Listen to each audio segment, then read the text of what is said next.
Welcome back to Hashtag Sisters-in-Law with Kimberly Atkins Store, Joyce Vance, Jill Winebanks, and me, Barb McQuade. I want to mention that hoodies and T-shirts for the Resistance are available to order for the holidays. Our deadline, our overseers tell us, is Monday, December 15th. That's how many days, Kim? 2 days. Yeah, I had to have her say it like that. 2 days! If you want to order Sisters-in-Law hoodies, T-shirts, or other merchandise, you've got until Monday, December 15th, 2 days, to make sure they arrive in time. You can find all that stuff at the politicon.com/merch store, and you can find the link in our show notes. Today, in our show, we'll be discussing the third failure of the Department of Justice to obtain an indictment against Letitia James, a judge's order prohibiting the Trump administration from federalizing more National Guard troops in California, and this week's capital punishment case that was argued at the Supreme Court. But before that, sisters, I got to tell you, it's been a heavy week. We've had a terrible scandal at the University of Michigan involving our football team. We've had, all of the Trump nonsense that goes on nonstop. And I'm trying to find a moment in my day, in my week, to reflect on things that bring beauty, kindness, awe, things that make me just recognize the beauty in life, whether it's, human kindness or nature or whatever it is. You got anything to pick me up? Joyce, what about you? I hear you, Barb. It's easy to get down in the dumps, and it's so important to do things that drag yourself out. So let me tell y'all what I've been enjoying. I asked Bob for a wildlife camera for Christmas, and he went ahead and set it up for me a little bit early. And so we now have this family text loop that shows us whatever gets captured every day. And far and away, the knockout is something that's long been rumored to exist in our neighborhood, but that we've never seen before, a bobcat, which suddenly showed up on camera last week, much to everybody's shock and amazement. And it's just, it's those little things like that. I don't know if everybody else is as animal crazy as we are in our house. I mean, we are people who love chickens and wild turkeys. But the bobcat was just spectacular and beautiful. And I just wanted to pet it and feed it. Oh. Careful now. Those things are in the wild. That's very Those cool. little murder paws, yeah. That's very cool, Joyce. Are you sure it wasn't generated by AI, that Bob didn't just doctor it up there for you? Did it have Trump's face, but as a baby? Because sometimes those are AI. I only wish that Bob Vance was that adventurous. Well, that's a good one. How about you, Kim? Have you observed any beauty or kindness in your week? Yeah, so one thing that I found very beautiful and that has really been uplifting. Normally this time of year, I'm kind of bummed out because it gets dark so early, and I especially don't like walking Snickers after it's dark. But now I really love walking Snickers after dark because we have been going down different streets in our neighborhood and looking at all of the holiday lights, which are cool. My neighbors are creative. There's everything from full on, illuminated reindeer to Snoopy to just more traditional but really intricate lights put on houses. It's a very, very festive thing. So instead of trying to, get Snickers out by dusk so there's still a little bit of light, I wait till it's fully dark because it just looks so pretty. I love holiday lights. I love how everything looks festive this time of year. So I've been finding much beauty in that. It is a lot of beauty. Do you have the Clark W. Griswold house in your neighborhood with Yeah, well, kind of, yeah. Here's one that's really, that's really over the top. But it's wow, I hope those are LED. Otherwise, that's going to be a big light bill. We have one of those too. It's still entertaining. I drive people by there, and it's always fun to see their reaction. How about you, Jill? Any beauty or kindness that you've observed this week? I have. We've had the most amazing sunsets here. I don't know what is causing it, but people are posting on the neighborhood website photos they're taking mostly at the lakefront, which isn't far from here. And the sky is this beautiful pinkish orangey color. It's really, really been beautiful. And that does brighten my day a lot. But I would have to say the most beautiful thing is that, you all know Brisby was having some difficulty and wasn't able to walk downstairs. And he now has made a miraculous recovery. He's walking down the that's great. stairs and he's just doing so great. And there's nothing more beautiful than his being better. And so I'm delighted and happy beyond belief. Well, that's so great. awesome. Hi. Do you think he was just faking for attention, Jill? Well, let me tell you, he got a lot of attention. We had an acupuncturist coming to the house who gave him, I'm not kidding, because he couldn't get into the car anymore because he couldn't do it. So she came to the house and gave him acupuncture and an infrared therapy and Chinese herbs. And, Dr. Vander, you made him better. He's doing great. So thank you very I'm now much. Googling pet acupuncture near me because Bella's getting up in years. It works, Joyce. It does. I'll ask her for a recommendation if she knows anybody in your neighborhood. That would be great. Well, I too have seen some beauty this week. I mean, there's the beauty of nature. I've been cross-country skiing at the dusk hour, and that's when you see deer moving around, and they're so beautiful. The way they just sort of leap and they're so graceful. So I love watching that. But, the other thing that has been really rewarding in an odd sort of way is someone I'm very close to is staying at an assisted living facility these days.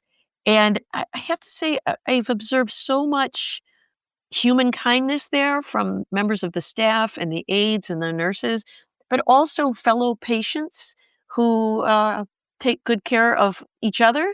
It's actually been a really beautiful thing to see this community in action. So there's beauty all around us, dear listeners, if we just take time to look for it.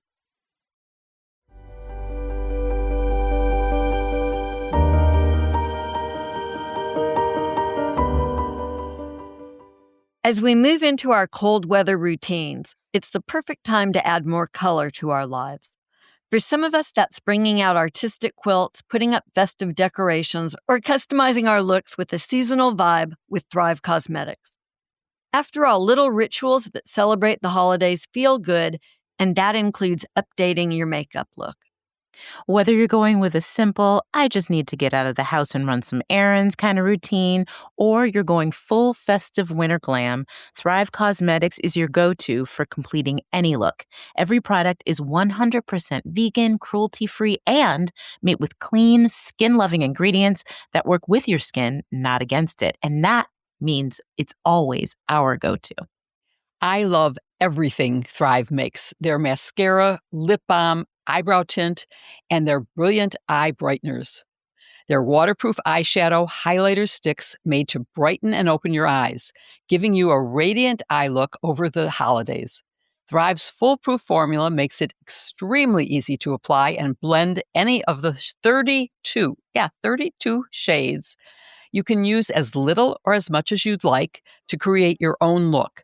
Just apply it to the inner corners of your eye to appear rested when you're not, and effortless looking. Sometimes I use a darker color in the crease between my eyebrow and my eyelid, and sometimes I use a eyeshadow over the whole thing to just give me some color so that I don't look so winter washed out. It gives you a daytime glow. You can also try applying a metallic shadow over all of your eyelid and blending it with your fingertips for an easy smoky eye that pops. It always sounds painful to me, Jill, but looks good on you, though. Well, what we love is that cause is in the name for a reason. Thrive not only defines luxury beauty with clean, skin-loving ingredients and uncompromising standards, but they give back too. Every time you use Thrive, you're doing more than enhancing your glow. You're helping others shine too. With more than $150 million in product and cash donations to 600 plus giving partners, your purchase directly fuels real impact. Imagine making a difference in things like education, the fight against cancer, stopping domestic abuse, and more with every purchase. That's beauty with purpose. So don't wait to complete your winter look. Go to thrivecosmetics.com/sisters for an exclusive offer of 20% off your first order. That's Thrive Cosmetics, CAUSE, metics.com/sisters. The link is in our show notes.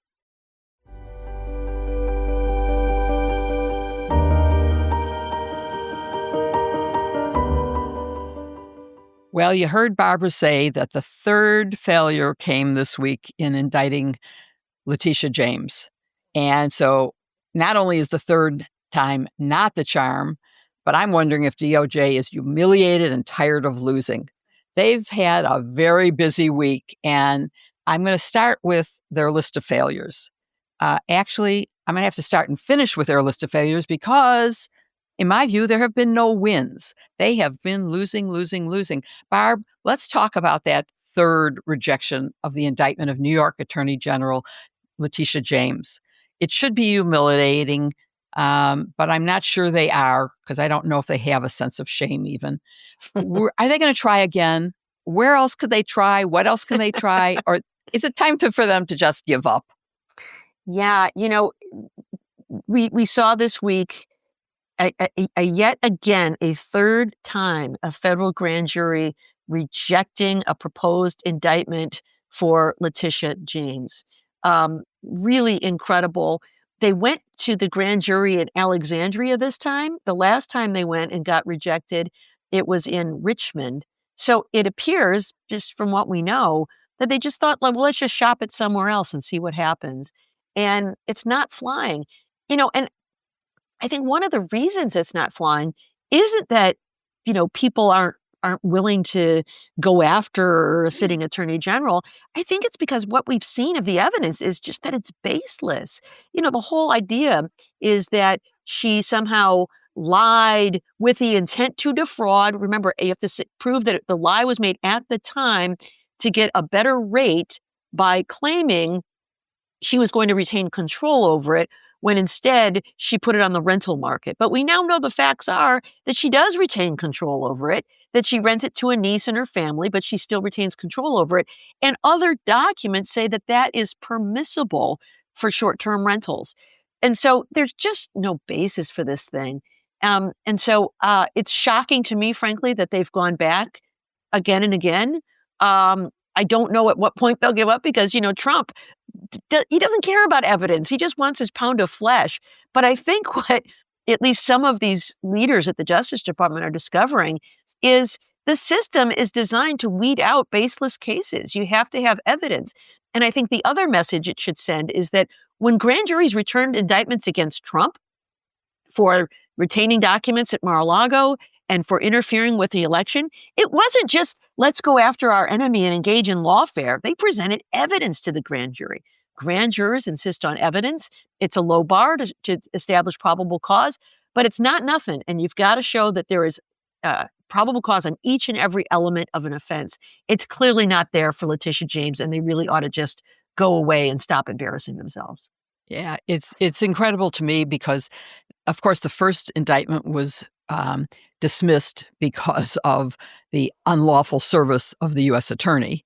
And then they go to another jurisdiction within Virginia, and the grand jury goes, there's no case here. We're not going to indict. And then they try again back in the same place they started. And again, the grand jury goes, nah, this is not a legitimate case. And so, all right, let's move to the second failure this week. Joyce, there was a ruling that DOJ cannot use evidence that they were relying on against Comey, whose indictment was also dismissed.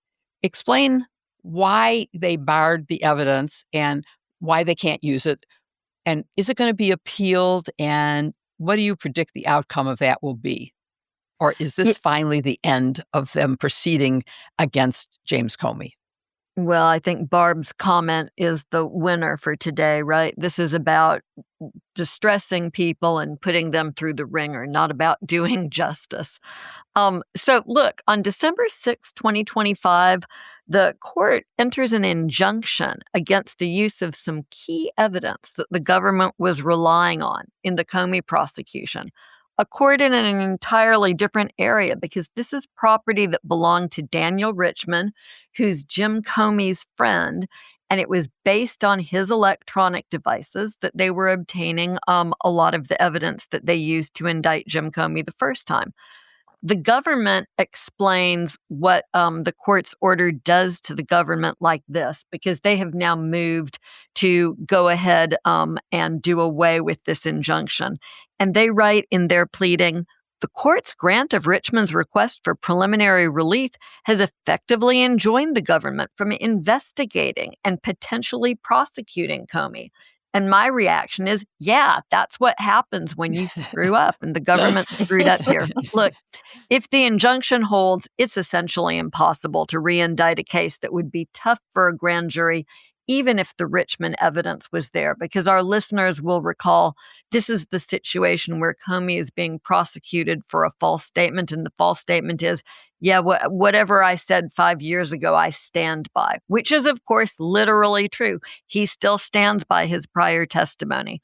But here's the core of the government's argument. Their argument, and they say this themselves in their pleading, it would be unreasonable for the court to grant Richmond the prospective relief he requests. That is a permanent injunction prohibiting the government from making any further use of the relevant materials, because granting that relief would have the effect of permitting a civil litigant to attack an intending federal prosecution.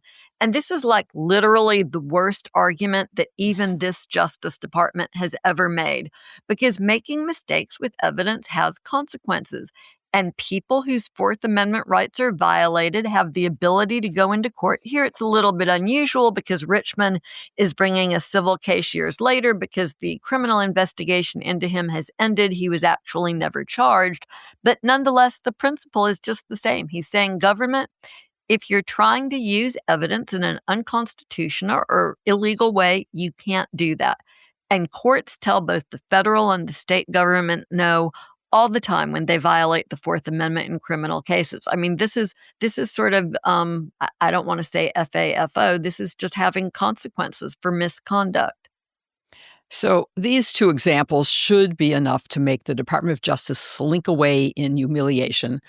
But there's more. And Kim, I want you to talk about the resignation of Alina Habba as the U.S. Attorney for New Jersey after a court ruled that she was not lawfully serving in that role. She is, of course, not the only U.S. attorney who's been ruled to not be lawfully appointed. She's one of four because they exceeded the 120-day limit that you are allowed without being confirmed by the Senate. So, of course, Halligan, we've already mentioned, and the U.S. attorney in the Central District of California and in Nevada were also ruled to be not serving properly. So why did Habba resign? And why hasn't, for example, Halligan? She's still holding on and Pam Bondi's still supporting her. What's going on? So the reason, as you stated, that Alina Habba had to go is because she had no choice. She's been blue-slipped in the Senate, which means that her nomination to be U.S. Attorney has been blocked by the two members of the Senate from New Jersey. So she's got no path. By contrast, and inexplicably, Lindsay Halligan's nomination is still moving forward. In fact, MS Now reported this week that Trump is maneuvering behind the scenes to try to get her confirmed quickly. They've already submitted her questionnaires. If you ask me to explain that, I can't. How are they going to get blue slips back for Lindsay Halligan with Democratic senators in Virginia? Again, it's inexplicable, but that's what's happening. I can only explain their different postures at the moment, and that's it. I mean, maybe Trump is so annoyed that the Senate wouldn't break the blue slip for him when he asked earlier that he's going to go ahead and try to force it over Lindsay Halligan. But boy, bad facts make bad law. Or, in this case, and bad candidates. Bad candidate nominee makes a tough case for that. Sure. They had to get U.S. prosecutors from other states to come and prosecute her cases. It's so bad. Not just because she was incompetent, but because everyone in the office said nobody else would do it. Case. This doesn't Which have kind of, if she's heading office, that kind of sounds like incompetence to me. Absolutely, and it is an attempt to evade the need for Senate confirmation. And that would gut the sort of basic foundations of our separation of powers. So, all right, well, let's move on to more. the Department of Justice, Barb, has nixed disparate impact liability under Title VII. They've scrapped all the investigations that were ongoing and any cases that were pending. It's a horrid decision, in my view, a loss for civil rights in America. Talk about whether there is any legal basis for the decision, or is it just a policy decision where they're saying our priorities are, we don't care about anything to do with diversity, equity, inclusion. We're not going to use any resources for those kind of cases. This, to me, Jill, is an incredibly significant case, and one that could very well fly below the radar for people who don't pay close attention to civil rights cases. The Civil Rights Act of 1964 gave, life to the 14th Amendment, which had been passed 100 years earlier, to provide public access to all aspects of American life. And one of the things that became difficult to prove is intentional discrimination. So in the 1970s, in a Supreme Court case called Griggs, the Supreme Court upheld this concept of disparate impact. And that is, it doesn't matter if you intended to discriminate. It isn't about good try. It's about, did discrimination occur? Because what we're looking at is the rights of the people that were denied, not on whether anybody was a bad actor. And this is this whole concept of systemic racism. Look, nobody's calling you a racist. Nobody's saying you intended to discriminate against people. But this idea of disparate impact has been used in housing, in employment, in police misconduct cases, with pattern and practice. And so the way it works is DOJ collects data. And they may say things like, this bank has been denying loan applications for all of the Black residents in this community. And what they might say is, well, it's not based on race. It's just that that zip code turns out to be kind of a poor credit risk. And so we're just refusing to lend to anybody in that zip code. Well, it turns out everybody in that zip code is Black because it's a Black neighborhood. What the disparate impact analysis requires them to do is you got to look one by one. Now, if somebody is a poor risk for credit, we get it. And you don't have to make a loan to that person. But you can't just blanketly deny people on the basis of zip code, even though you don't intend to discriminate on race. It is having this disparate impact on people who are Black and living in this neighborhood are not able to get a loan they would otherwise qualify for. So I think this really goes to the heart of the debate about discrimination in our current society. This idea that everything should be colorblind and that we should ignore disparate impact. We should ignore the fact that people do find themselves discriminated against. And it's because white people don't want to feel bad that you say that there's discrimination. The whole point of systemic racism and systemic discrimination is to say, look, it's not you. We don't want you to feel bad. You're doing just fine. The problem is that the policy you've chosen, for whatever reason, has some flawed analysis that is landing harder on certain groups than others. And we would like you to look at it in an individualized way so that you don't have this disparate impact on minorities. And this has been, I think, something that the MAGA movement and Trump have been after for a long time, this idea that we should be colorblind and that we let the chips fall where they may. And if you can't prove intentional discrimination, then there is no discrimination. And that this is a policy choice, even though the Supreme Court has upheld this disparate impact analysis since 1971 and upheld it as recently as 2015 in an opinion authored by Justice Kennedy when he was still on the court. But what a drastic change we've seen in the past 10 years to see this go away. It is a significant loss in the enforcement of civil rights in America and really terrible. Joyce, as a result of this decision, I foresee that we are going to lose a lot of cases that would have otherwise been brought. Can you talk about that? And do you know of any specific ones that have been dropped, or were you ever involved in one that would have not proceeded if this policy had been in place when you were the U.S. attorney? You know, this is such a difficult and disturbing issue. This is not a decision in the sense that we usually talk about decisions made by courts. This is, of course, a policy decision made inside of the Civil Rights Division, which is supposed to be protecting American civil rights. But what we're really seeing with decisions like this is an attempt by this administration to dismantle a lot of the core tools that have been used to protect Americans from discrimination. And disparate impact analysis, Barb gave some examples, but it's used really across the board: employment, housing, medical care. It's such a fundamental, ingrained sort of analysis. And I can remember in my first year out of law school, which is many moons ago, back in 1986, my law firm in Washington did a lot of pro bono work. And we used disparate impact analysis for exactly the way Barb is describing, not to vilify people and say that they were horrible racists or that they were very sexist, but in order to prove to a court that people who were experiencing their policies were entitled to relief from them. And so, there's so much that we're going to have to mourn the loss of as a result of this policy change. But let me tell you, in Birmingham, one of the most important, one of the landmark civil rights cases down here in the more modern era, this is back in the 1990s, was housing discrimination, where Black couples who were going out trying to rent apartments were encountering a lot of resistance. And some of these big institutional landlords were saying, well, we're not discriminating. We're just looking at these factors on our application. And so what the Justice Department ended up doing was sending out test shoppers. They would send out similarly situated Black couples and white couples, and they would go all around to different apartments and apply for them using exactly the same data: income, kids, all of that stuff.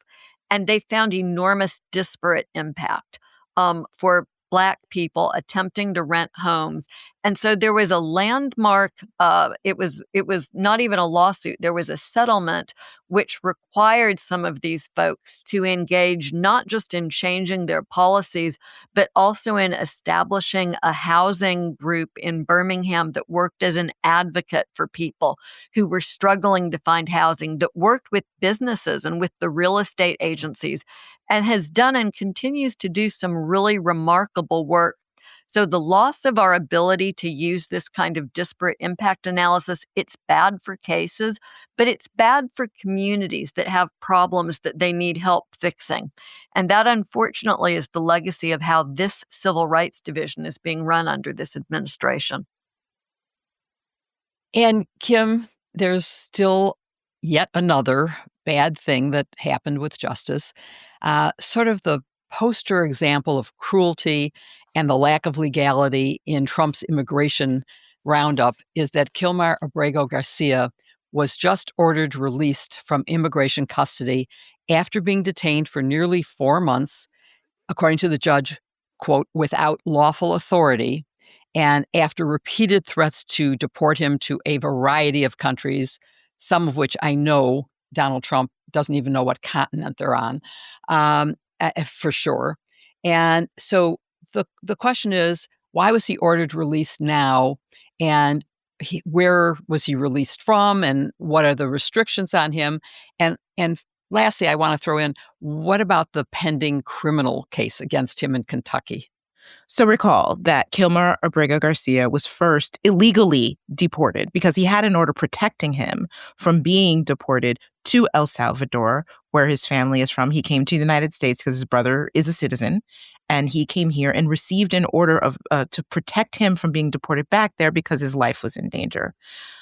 He was mistakenly, by an admission by the DOJ, an admission by a lawyer who got fired for admitting that he was mistakenly deported to the SCOTUS facility that we've talked about a lot. And then the president and the president of El Salvador pretended like, oh, there's nothing we can do. We can't get him back. Well, somehow they got him back only to charge him with criminal charges because, they couldn't just let him go back to his Maryland home. He was released pending those criminal charges. And lo and behold, he was detained again by immigration authorities, where he has been held for 4 months. It's ridiculous. It's dehumanizing. It's really disgusting. So finally, Judge Paula Zinnes said in an order, there's something called habeas corpus in this country. That means you cannot detain someone indefinitely without presenting charges against them and telling them why they're being detained and giving them a chance to defend themselves.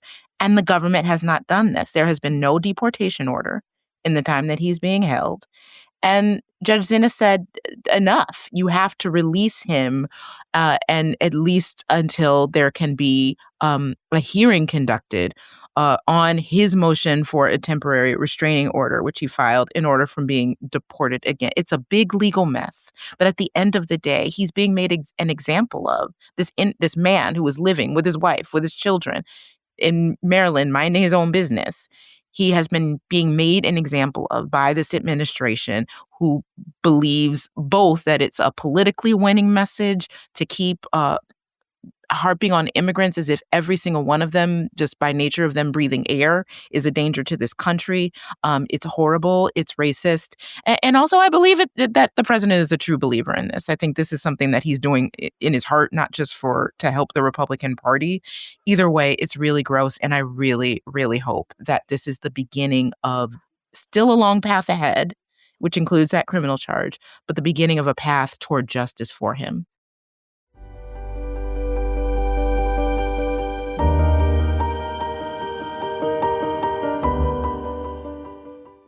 So I hope none of my loved ones are listening to this, because I'm totally getting some of them aura frames for Christmas, and because it's a really great gift. And honestly, I have to tell you, if you're like me and sometimes it's hard to think of what to get someone for Christmas. I love giving gifts, but sometimes it can be tough coming up with one.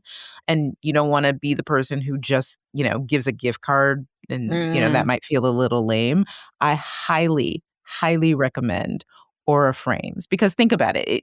It's the gift that allows you to share and look back on the great times you've had with whoever you're giving the gifts to, and to think about what memories are to come. Luckily, it's the perfect gift, and it allows you or the recipient to relive those times together. It's really cool. You can either preload it with some photographs or let them pick them. I always send mine with at least one picture of Snickers, because why wouldn't I? Absolutely. Why wouldn't That's you? default mode. You've sold me, Kim. It's funny, Kim. I bought my aura frame, and from the manufacturer, it came with a picture of Snickers. She's doing her job. I'm sold, Kim. Thank you very much. And whether you get one for your home or for a beloved friend or family member, one of the most exciting things about the gift is picking out the photos that go in it. Since it's a digital picture frame, you can load in as many memories as you want. Better yet, it's super easy to set up. Just download the Aura app and connect to Wi-Fi, and from there, you can put in an unlimited number of photos or videos. Plus, you can change what it displays at any time. For me, it's the adventures that Michael and I have shared together. And of course, Kim, I know you know that I have pictures of Brisby, multiple pictures of him. Deciding which ones we want is only a difficult problem, because there are so many good ones. And we want to add to our frame quickly. You can do it. It brings back our favorite memories. You should have that in your home, and I know you're going to want to give it as a gift. Yeah, this is a great gift, and I have given it to my father-in-law, to my mother, and what's great about it is you can preload the photos on there in case you have loved ones who are not terribly adept with electronics and digital devices, though I will tell you, it's really easy. There's an app, you click your photos, and voila, there they are. But it's fun to preload it, because then you can give it to them, and when they turn it on, the lights up with beautiful photos. When we all get together during the holidays, looking back at photos and videos from good times in the past is one of our family's favorite traditions. And Aura Frames makes it so easy, especially if you have kids. It makes a great gift to keep you connected. You can even personalize it by adding a message for the recipient before it arrives. It comes packed in a premium gift box at no extra cost, so you can save time on wrapping and have more time to enjoy the holidays. You can't wrap togetherness, but you can frame it. For a limited time, save on the perfect gift by visiting auraframes.com to get $35 off Aura's best-selling Carver mat frames, named #1 by Wirecutter, who I rely on every time I go shopping. Use promo code SISTERS at checkout. That's auraframes.com, promo code SISTERS. This deal is exclusive to listeners, and frames sell out fast. So order yours now to get it in time for the holidays. Support the show by mentioning us at checkout. Terms and conditions apply. The link is in our show notes.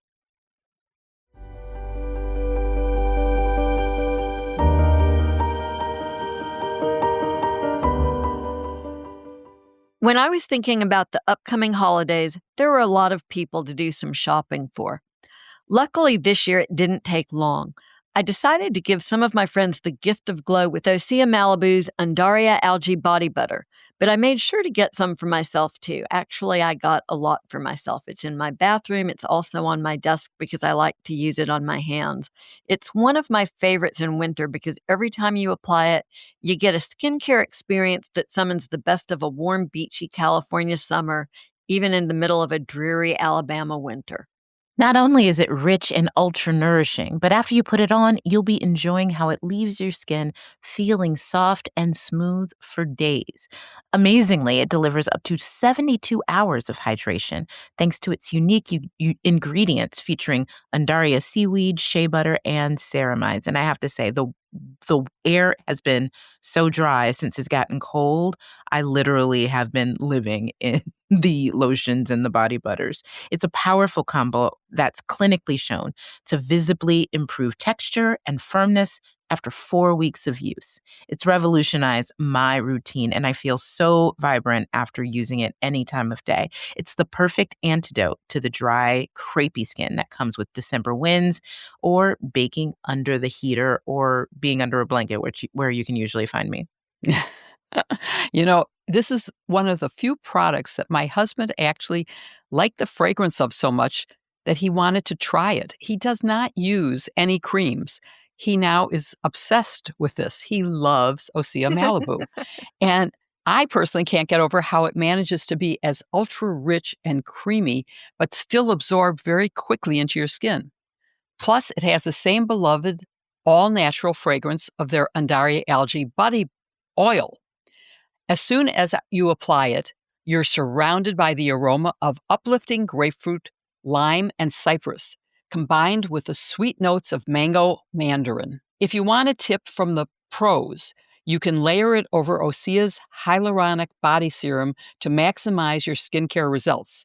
I get so many compliments, and it leaves my skin with such a smooth texture.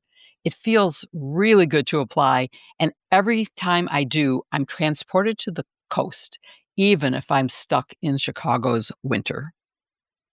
Well, I agree with you, Jill. I think that body butter is delicious. It smells so good. It's like something I want to put on ice cream. But Osea's mission is pretty great too. Everything is vegan, cruelty-free, and comes in sustainable packaging. They even signed the Compact for Global Production of Safe Health and Beauty Products, and we're proud to be part of it. So don't wait. Experience body care from Osea that actually delivers visible results. Right now, we have a special discount just for our listeners. Get 10% off your first order site-wide with code SISTERS10 at OseaMalibu.com.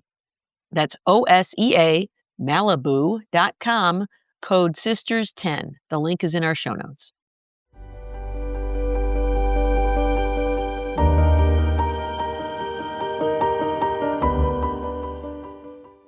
Well, we're back to the National Guard. Actually, the deployment issues have been out of the news recently, but earlier this week, and frankly, it struck me as being a little bit out of the blue, Judge Breyer, this is the judge in the Northern District of California, a federal district judge, brother to Justice Breyer, if that name sounds familiar.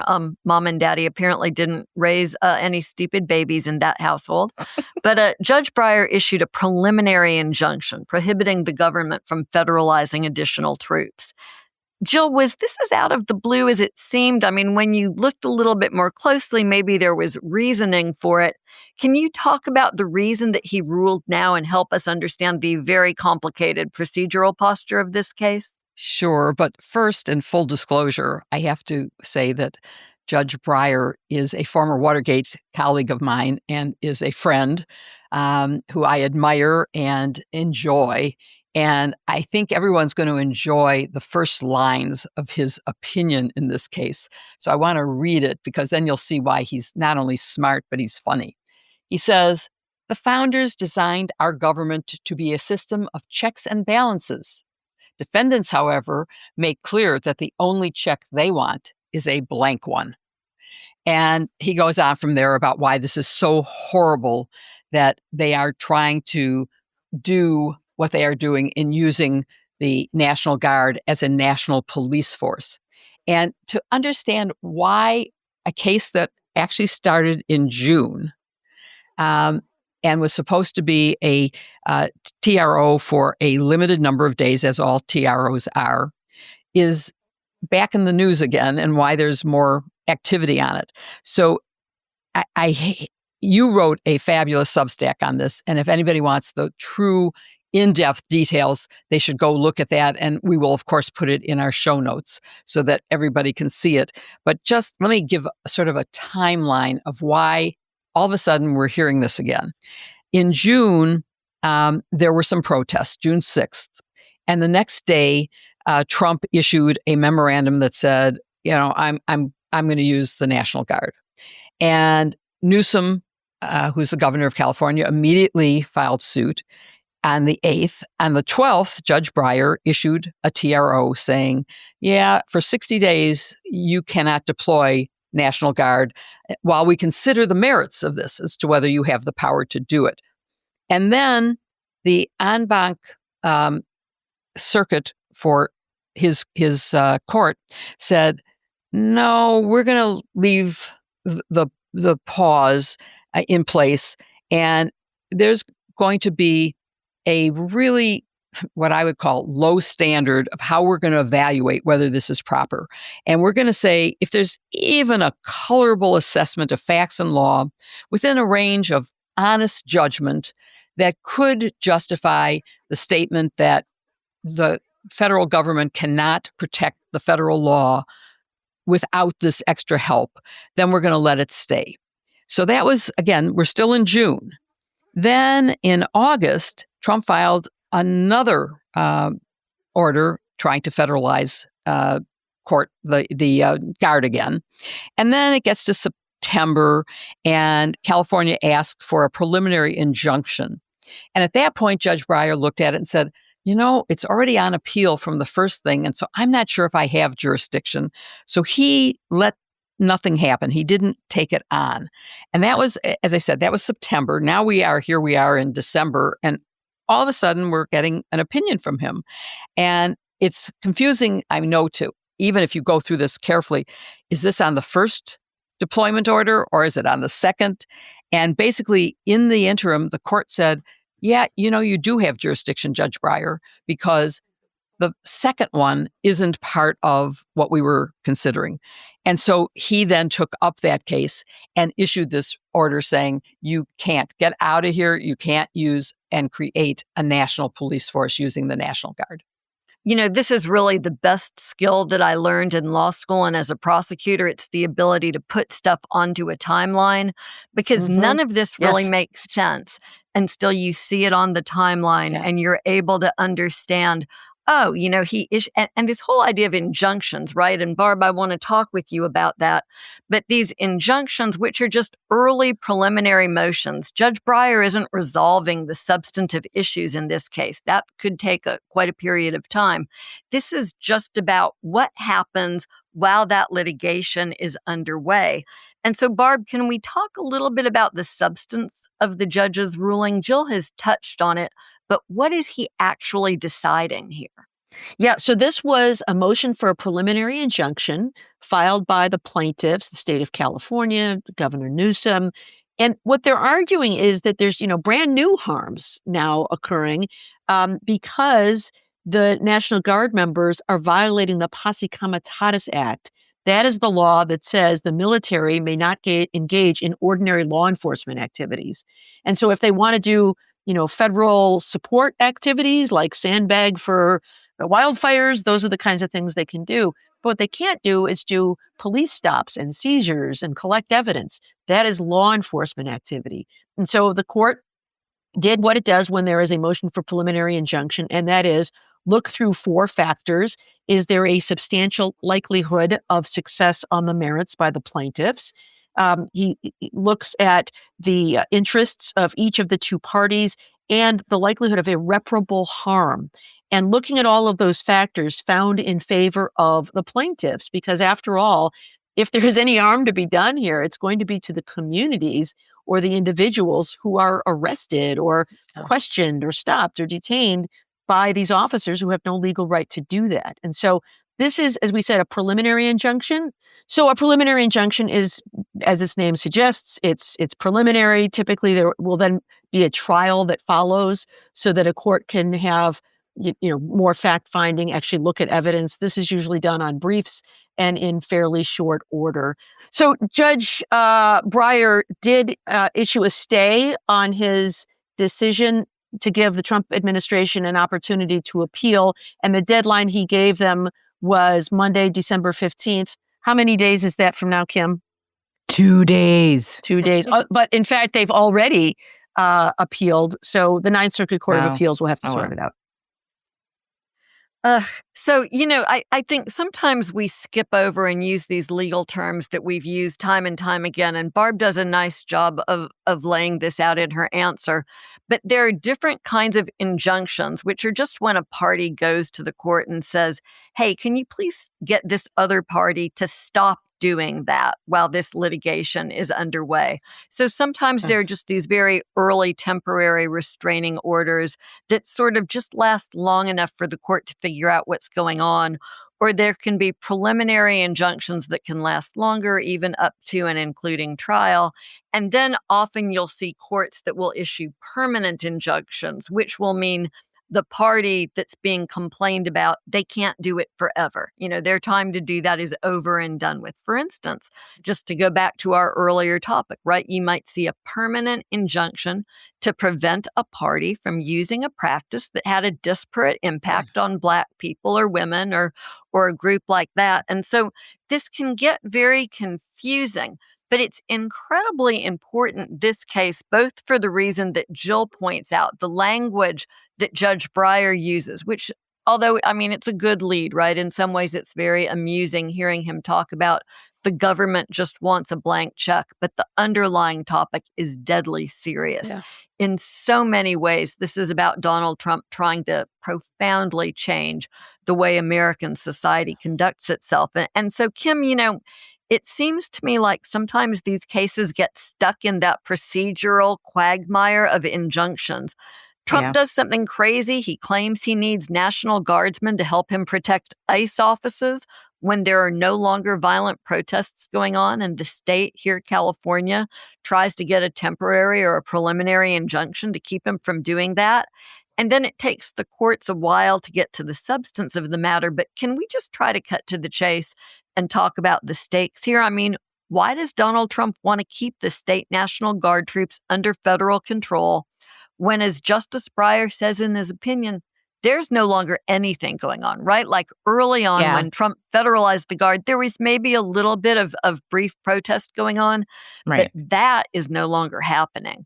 And I can tell you, just to your point about how this is a quagmire, that I have not seen any protesting happening in D.C., for example. And a judge had a few weeks back ordered the administration to remove the National Guard from D.C. Well, then the administration appealed, and that was overturned, right? That another judge, an appellate court, reversed that preliminary order too. And now Trump, after the shooting of 2 National Guardsmen, which was awful, horrible, tragic, use that as an excuse to send 500 more National Guardsmen to Washington, D.C. And to get to your question is because he wants a federalized police force. That's what he campaigned on. He targeted Democratic-run cities and told them ahead of time, we are going to send in the troops to your cities. He was backed by supporters like Tom Cotton, who, you remember a couple years ago how Tom Cotton wrote a whole op-ed in the New York Times saying that troops need to be sent into American cities. It is tyrannical. It is racist because, for the most part, he has been targeting cities not only run by Democrats but run by Black Democrats. And it's certainly those are the people that feel most at risk by these people being there. But it's also important to realize, look, I am not faulting individual members of the National Guard. They signed up to serve their country. They are trying, that's why they are here and in these other cities, because they are following their orders as per their duties. I actually feel terrible for those who are spending time away from their families during the holidays doing this kind of nonsense. But the truth is, they are not trained to be police officers. Law enforcement and military have extremely different jobs. And I also fear for them if they are in some sort of patrolling law enforcement capacity. They don't have the training about how to de-escalate a situation. They don't have the training about how community policing works. They don't have a deep understanding about the neighborhoods that they're in because they're sent from other places, often all over the country. The guardsmen who were slain here in D.C. were from West Virginia. I don't know how much time, if any, they had ever spent in Washington, D.C. They are being put in danger, and they are being put in a position that they weren't meant to do. This is not their mission, okay? So it's all just so nonsensical. It is all so illegal, and that's never that's the whole purpose of posse comitatus. Well, not the whole purpose. We've talked about that in the past, but that is why posse comitatus is so important now, is because we want people who are in the military to be focused on their mission and be following lawful orders as they were trained. We want law enforcement officers to know their communities, know how to police, and do their jobs. Now, if you want more cops, then hire more. But don't do this. Don't have Trump in charge of his own domestic military force. And that is exactly what Judge Breyer was getting at. Yeah, I mean, I think that's absolutely right. The language he uses in his opinion, and I think as Jill started, it's a good opinion. It's not all that long. It's important to read. And on the point that you're making, Kim, he says, the court also notes that it is contrary to the public interest to have militarized actors unfamiliar with local history and context roaming the streets. Rather, the public has a significant interest in having only well-trained law enforcement officers deployed in their communities and avoiding unnecessary shows of military force in their neighborhood. So he says that because he's considering Barb's 4 factors, and he's looking at public interest and balancing the equities. And he just says what the administration is trying to do here is not good for communities when you look at it on balance. Whether that ruling survives or not will now be up to the Ninth Circuit and ultimately to the Supreme Court. But hopefully y'all now have the information and the tools, the timeline, the information about injunctions, and the understanding of the stakes that will help you understand this case as it moves forward.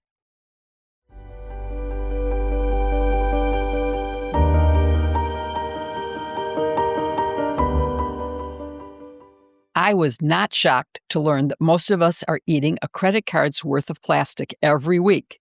And That's I wasn't disgusting. shocked because I follow environmental news.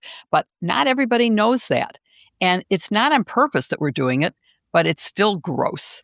This plastic gets into the places, people, and pets we all care about through traditional cleaning products. Don't give yourself one more thing to stress about during the holidays. Start enjoying your meals and your home cleaning without plastic. That's why we're so happy we made the switch to Blue Land across all our cleaning products, especially during the holidays. After all, that's when most of us spend more time cooking, hosting, and cozying up indoors. Blue Land products meet the highest standards of clean. They're effective yet gentle on people and the planet. In fact, Blueland was named an EPA Safer Choice Partner of the Year when EPA did that.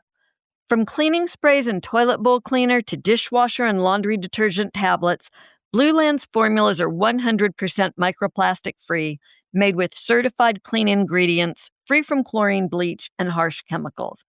In short, they're safe to use around my family. And I do. We've switched over to Blueland for all of our products. I've even convinced my daughter that this is the right way to go. And it's so easy to get Blueland refills. I like to use the automatic recycling so it shows up in my mailbox whenever I need it. But every once in a while I run out, and I've had no trouble running into the store and picking up refills there. You'll love not having to choose between the safe option and what actually gets your home clean. And best of all, Blueland is safe to use around your pets too, dogs, cats, and chickens. Blueland is on a mission to make it easy for everyone to make sustainable choices. Like us, they believe that hardworking, clean products can be the norm, not the exception, so that you can do better for your family and the planet at the same time. It feels great knowing that we're incorporating sustainable practices into essential everyday activities. We're always amazed at how well their dishwasher tablets work. They're proven to perform no matter how intense the baked on or burnt on stains get. You won't even need a rinse aid. I know that with all of the holiday chefing coming up, there's nothing I'd rather have helping us get the dishes done. Now is the perfect time to stock up because Blueland has a special offer for listeners. Right now, get 15% off your first order by going to blueland.com/sisters. You won't want to miss this. Again, blueland.com/sisters for 15% off. That's blueland.com/sisters to get 15% off. The link is in our show notes.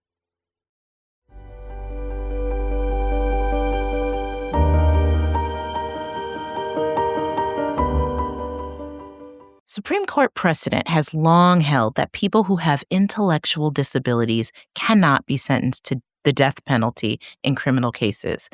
But there's a question about how the government determines if someone is intellectually disabled. And that was the question that the justices of the Supreme Court seemed to really grapple with on Wednesday in oral arguments in a case considering whether a man convicted of murder but is of borderline intelligence can be executed.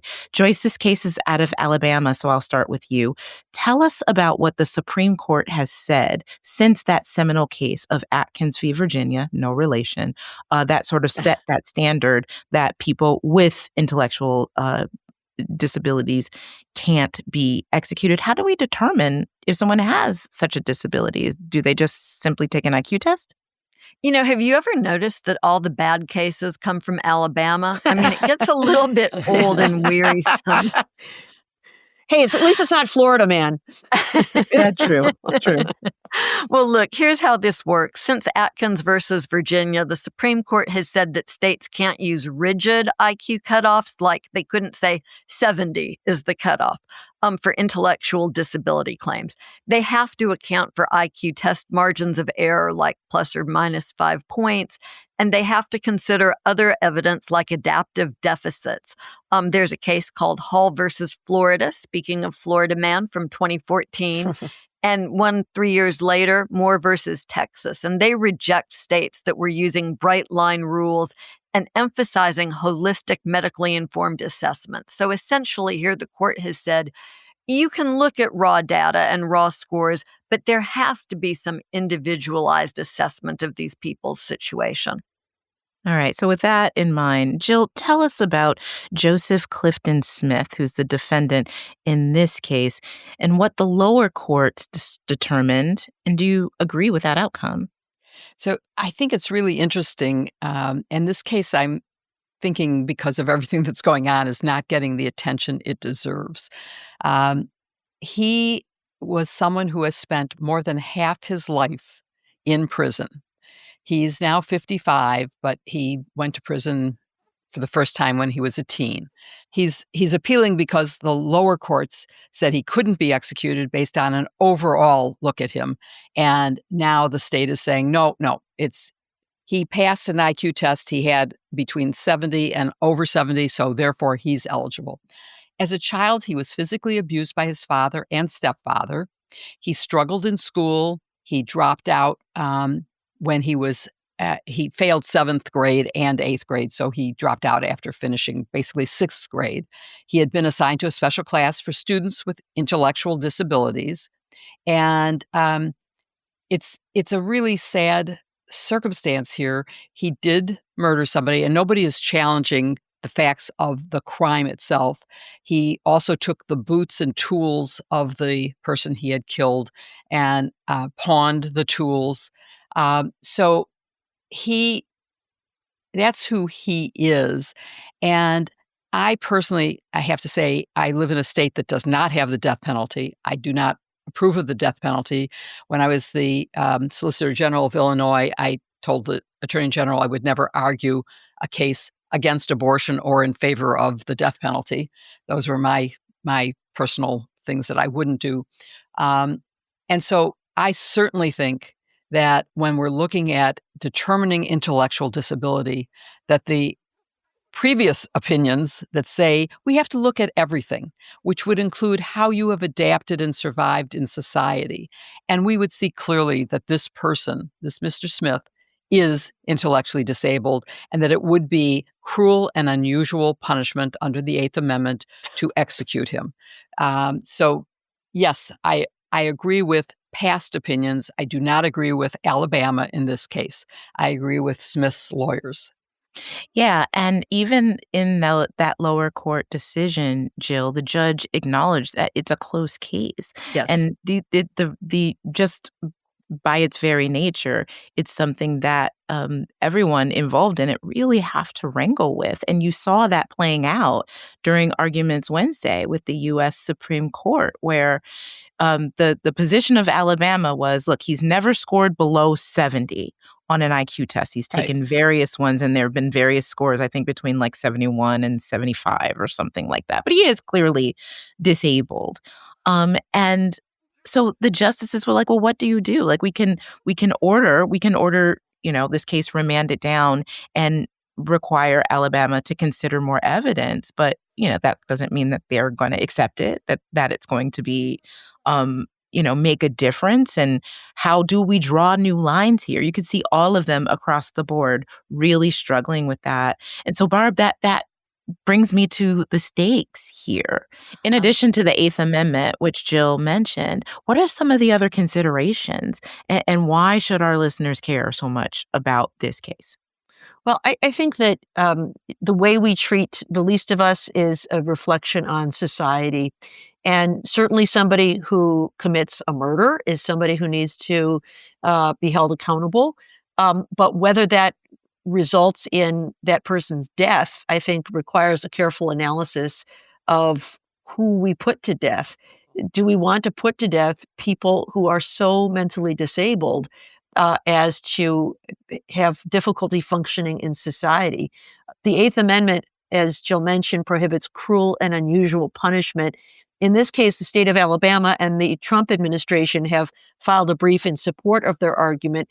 They say that the Eighth Amendment is only about punishment that adds terror, pain, or disgrace to a person. But that's not consistent to what we've done. We no longer apply the death penalty to children, for example, to people who are mentally incompetent, to people who are insane.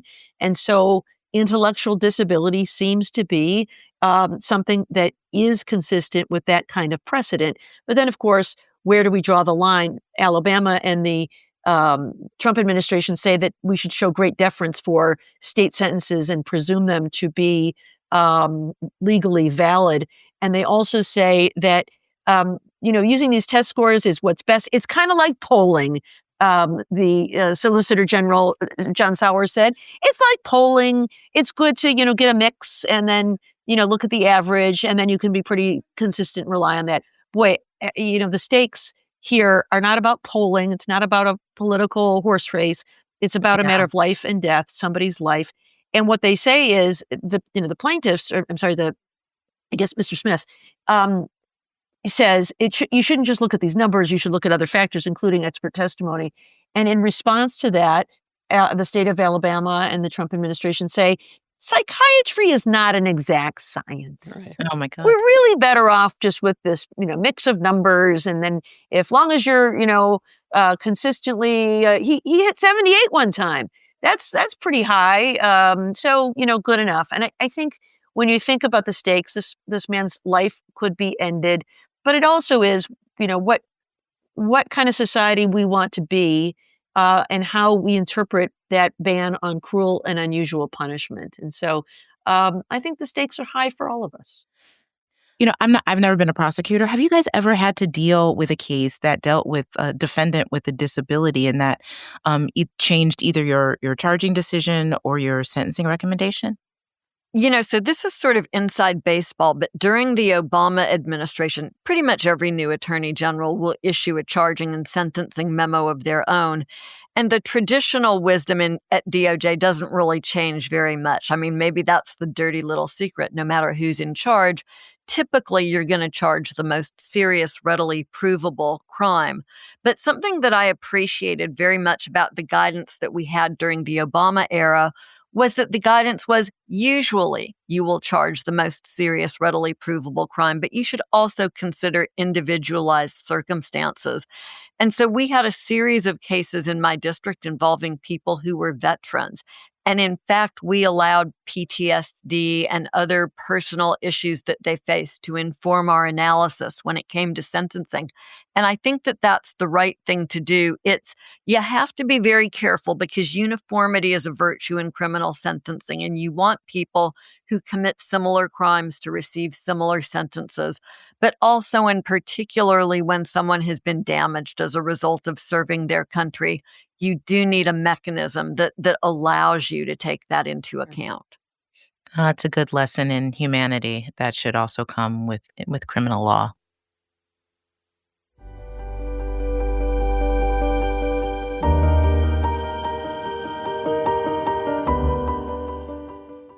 The holidays are coming up fast, which means it's time to get your gift shopping done before it's too late. And that's why we wanted to tell you about True Classic. Their team designed their clothing with a powerful mission, bringing premium, comfortable clothing to the masses. With True Classic, you or the people in your life can look and feel great in clothes without a designer price tag. And people agree. Incredibly, they've sold over 25 million shirts to more than 5 million customers, including us.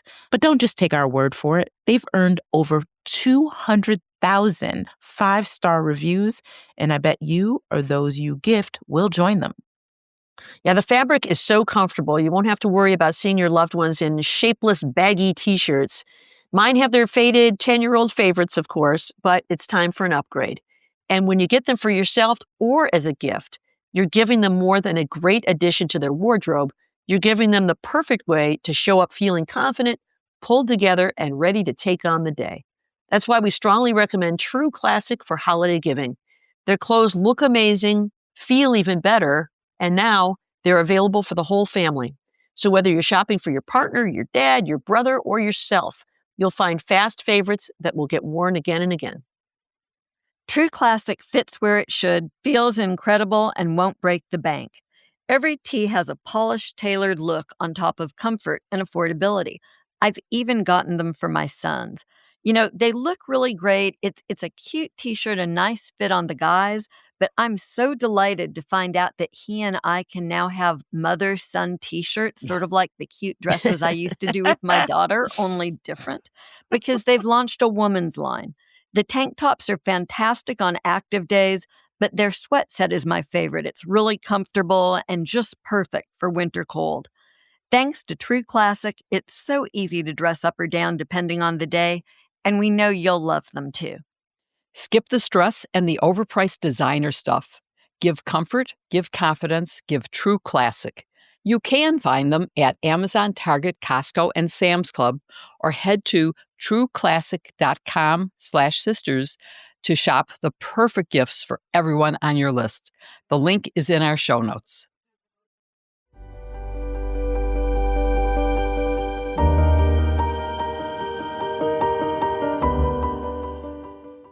Well, now comes the part of the show that is our favorite, the part where we answer your questions. If you have a question for us, please email us at sistersinlaw@politicon.com or tag us on social media using hashtag sistersinlaw.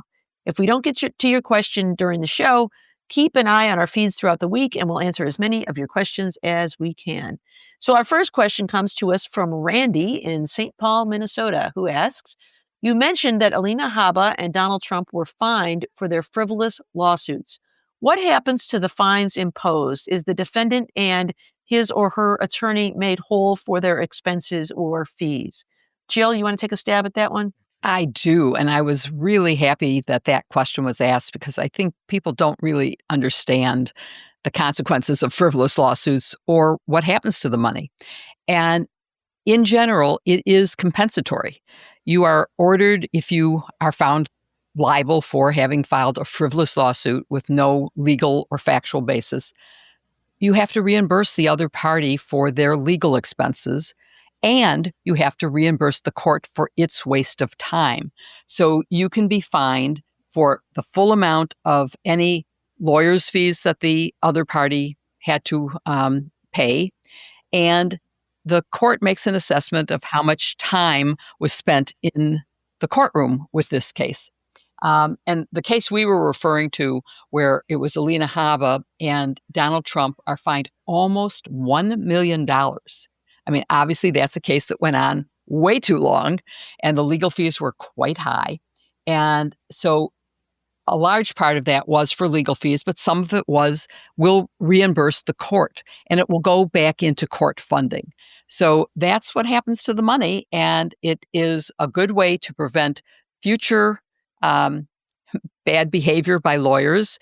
It's another reason why Alina Habba did not get confirmed and would never get confirmed. It's another reason why we should look askance at Donald Trump and his accusations against people. This was a case brought mostly against Hillary Clinton.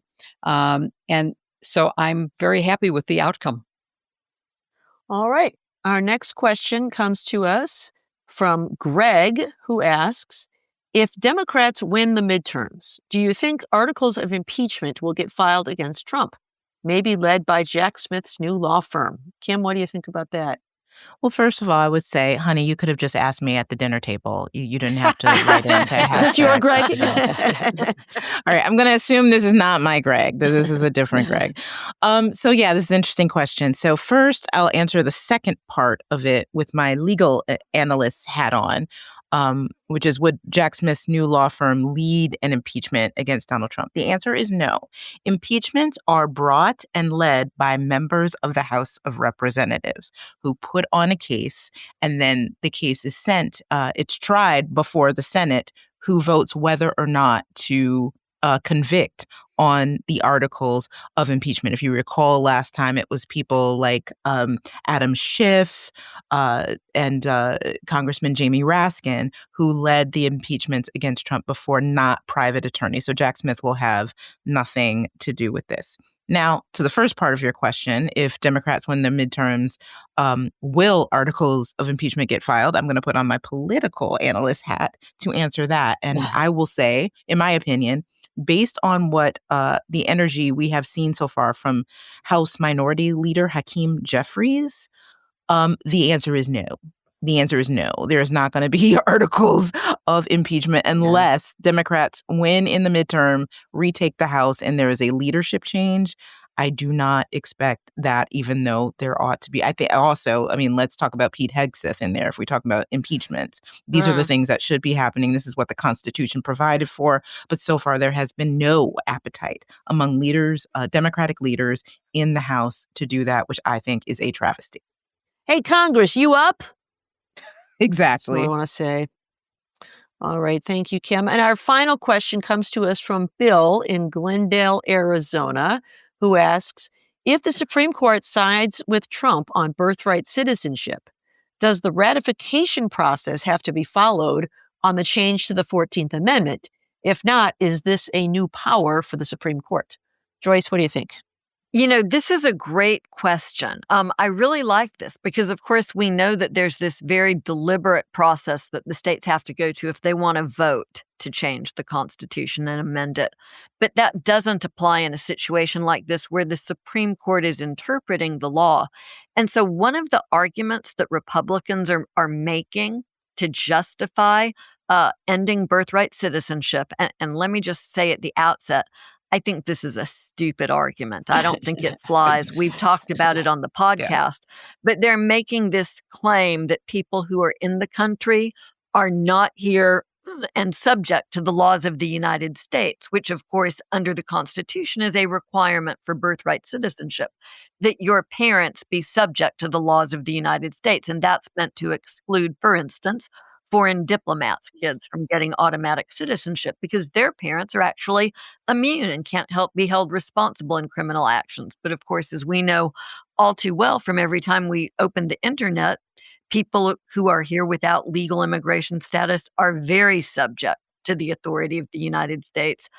So anyhow, that's my convoluted explanation for why this is a non-starter of an argument. But if the Supreme Court were to adopt that really bad interpretation of the law, that would just be the court saying what the law is, and that would not require any ratification in order to become effective.